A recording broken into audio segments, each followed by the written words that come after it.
హెచ్చరిక, దైవజనుని హెచ్చరిక.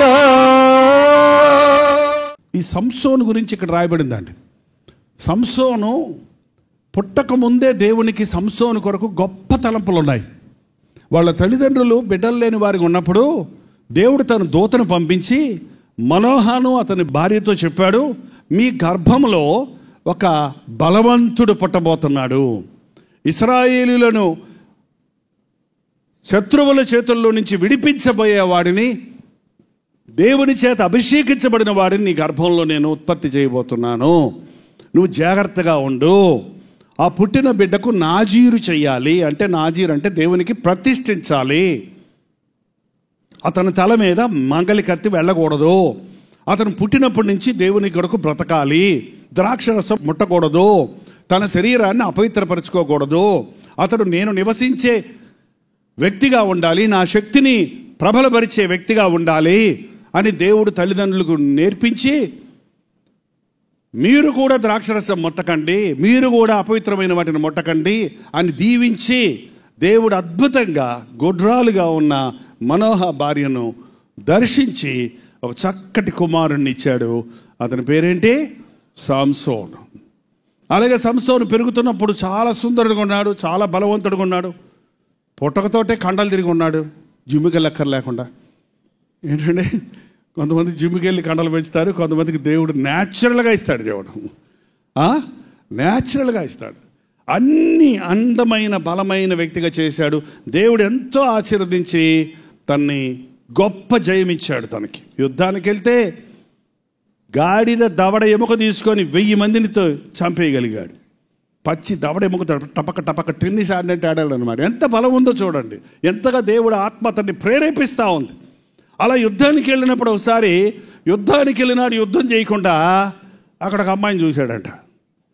ఎవరిని చూశాడు? ఎవరిని చూశారండి? ఆయన అబ్బాయి అమ్మాయి అయినా? ఆయన అబ్బాయి అమ్మాయిని చూస్తారు. అమ్మాయిలు ఎవరిని చూస్తారు? అబ్బాయిని చూస్తారు. ఇదేనా పని? ఏంటండి కాలేజీలకు వెళ్తే ఏం చేస్తున్నారు? అబ్బాయిలు అమ్మాయిలు, అబ్బాయిలు అమ్మాయిలు చూస్తారు, అమ్మాయిలు అబ్బాయిలు చూస్తారు. ఇద్దరు కలిసి సినిమా చూస్తారు. పడిపోయారు. ఆ సినిమాల్లో ఇలాంటి వాళ్ళే ఉంటారు. అక్కడ ఎట్ట నేర్పించాలి, ఎట్ట పడాలి, ఐ లవ్ యూ అని ఎట్ట చెప్పాలి. ఏంటి ఐ లవ్ యూ? ఏంటండి? అక్కడ ఒక ఆమెను చూశాడు, శత్రువుల అమ్మాయిని చూశాడు. ఇంటికి వచ్చి తల్లిదండ్రులు చెప్పాడు, నేను ఒకతను చూచి తిని ఆమెను నాకు ఇచ్చి పెళ్లి చేయమన్నాడండి. ఏంటైనా మనం ఇశ్రాయేలీయులమి, నువ్వు దేవుని చేత ఏర్పరచబడిన వాడివి, నువ్వు సున్నతి లేని వారి దగ్గర వెళ్ళి చూశానంటున్నావు, వారితో నీకేం పని అంటే ఒక మాట అన్నాడండి.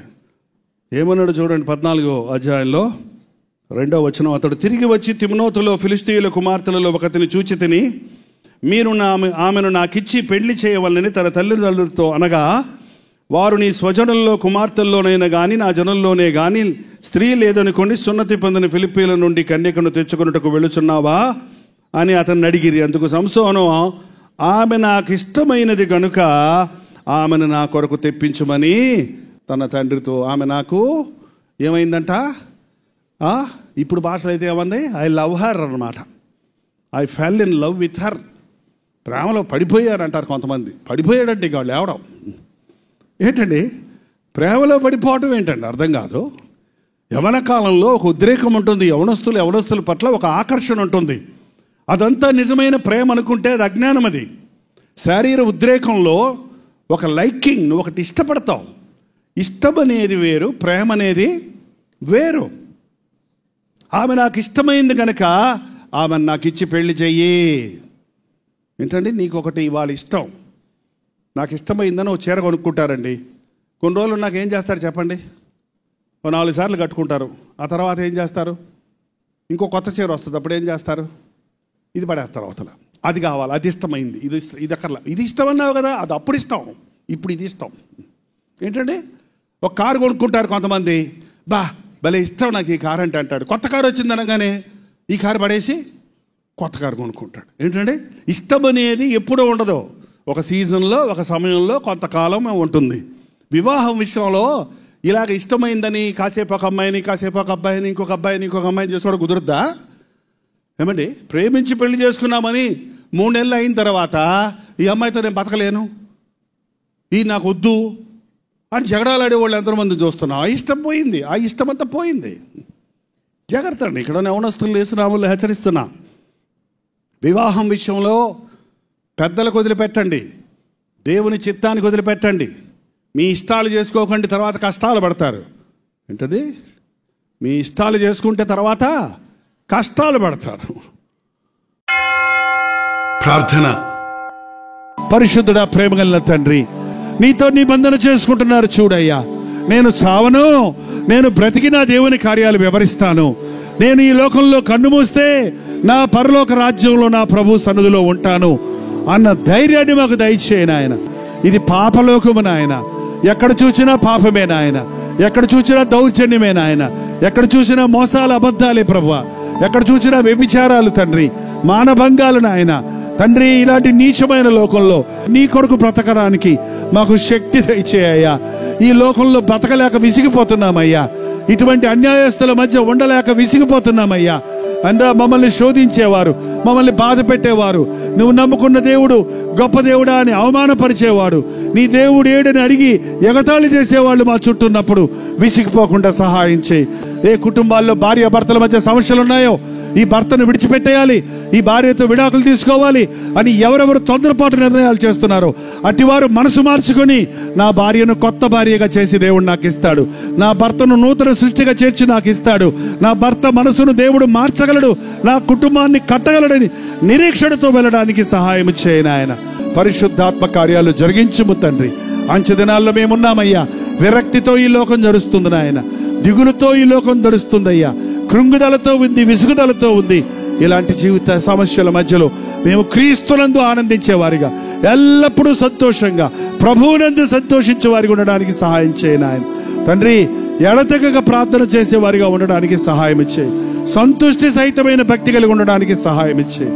ఈ రోజు నీ పరిశుద్ధాత్మను మా మీద కుమ్మరించి ఏ ఏ విన్నపాలను నీ బిడ్డలు నోరు తెరిచి చెప్పుకుంటున్నారో వాటిని వారికి నీవు అనుగ్రహించుము నాయన, విడిపించుము తండ్రి, స్వస్థపరచుము నాయన, పరిశుద్ధాత్మ కార్యాలు కొనసాగించుమని క్రీస్తునామనుడుచున్నాము తండ్రి.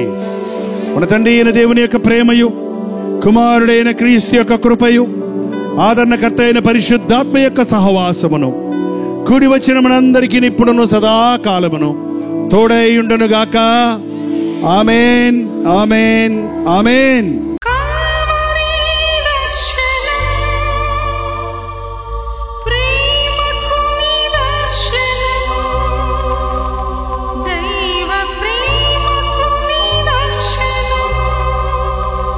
తెలుగు, తమిళ, హిందీ, మలయాళం, బెంగాలీ, ఒరియా అనే 6 భాషల్లో టెలివిజన్ ప్రోగ్రామ్స్ కొనసాగుతూనే ఉన్నాయి.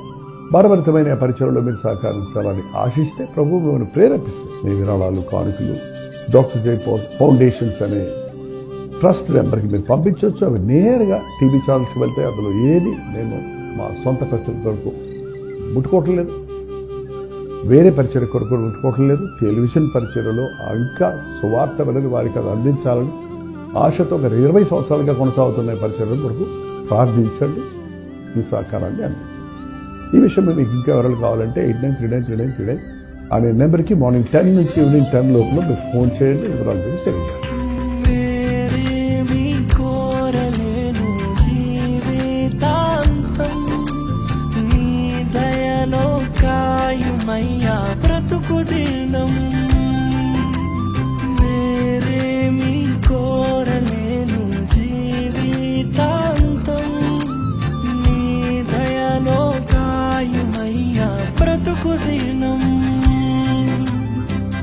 నీలాంటి దైవం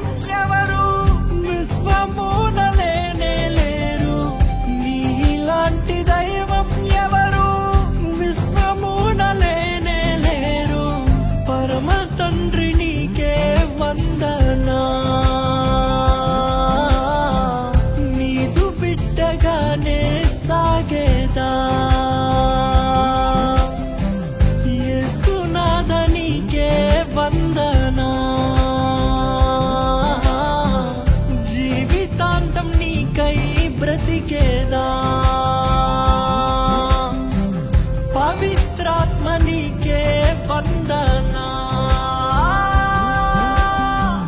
నిత్యము నీతో నడిచే